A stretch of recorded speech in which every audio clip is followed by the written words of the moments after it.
Hello, we're going to be talking about the Smart Monitor 2, made by Respironics, otherwise known as an apnea monitor or a heart monitor, okay? First thing I want to mention is if you've already had CPR, then go ahead and watch the video. But if you have not had CPR, then my recommendation is that you first go learn CPR and then come back and watch the video. Whoever takes care of a baby who's on a monitor has to know CPR, and they have to know the monitor. So please learn CPR before you take your training on the apnea monitor. This monitor has a battery that's designed to last at least a minimum of 4 hours. It's supposed to last you more when it's brand new, but knowing how batteries are with over time, they don't tend to last as long as they're supposed to. So if the battery does not last you a minimum of 4 hours in this monitor, then what you want to do is you want to call your home care company, you want to have them come out, change the monitor or change the battery inside the monitor. So you want at least 4 hours of battery, okay? So whenever the battery is charging, you're going to have a charge light on, and that's this light right here. So there's a little wavy line here and a light next to it. That's your charge light. So if your monitor is plugged in and charging, but you don't have a charge light, you have a bad charger, okay? So you need to call the home care company. This other light that you see right here, this light is an on and off light, the one that's next to the sunburst, all right? So the first thing I'm going to show you here is how to do a self-test.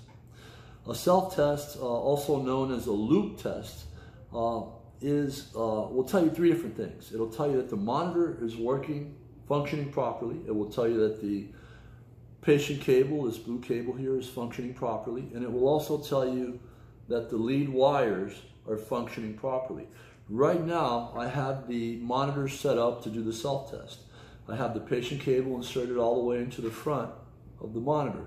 By the way, when you're going to insert this cable into the monitor, there's a little red dot, and you always want to insert the red dot straight up, 12 o'clock. Just like that. If you ever need to pull this out from the monitor, always grab it from right as close as you can to the monitor and pull out. Never pull the patient cable from back here because you're going to damage it. And try not to bend it excessively because you will damage it also.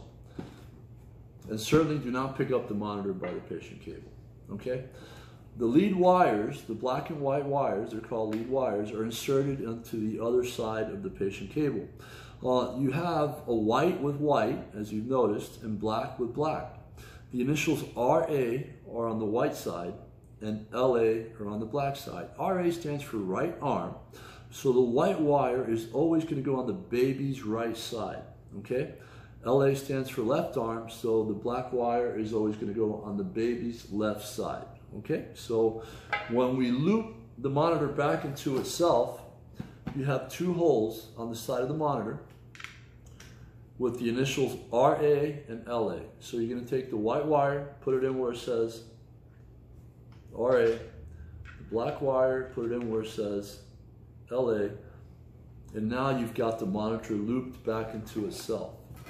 So what we're going to do is we're going to turn on the monitor first, and when we turn it on, you just hit the gray button right here. Once you turn it on, you're going to get all the lights. They're going to light up to let you know that they're working. The alarm will sound to let you know that it's working. And if you have a good self-test, you're going to have two flashing lights. Okay? And those are your heart light and your respiratory light. That's also what it looks like when you're monitoring your baby. You're going to have two flashing lights. Okay? So this light right here, that's your heart light. So if the heart contracts, that light blinks. This is your respiratory light, so when the baby takes a breath, that light will blink as well. So we're going to turn it on first. By turning it on, again, you just hit the gray button. So now we should have two flashing lights. What I like to do during the self-test, I like to move the cable around a little bit and make sure that it's working properly, because if it's not, you're going to get an alarm, okay? A continuous sounding alarm. So it seems to me that the self-test is good. And so at this time you can turn off the monitor. And the way you want to do that is by holding down the reset button turning it off, and then letting go of the reset button. So let's go over the on and off procedure again.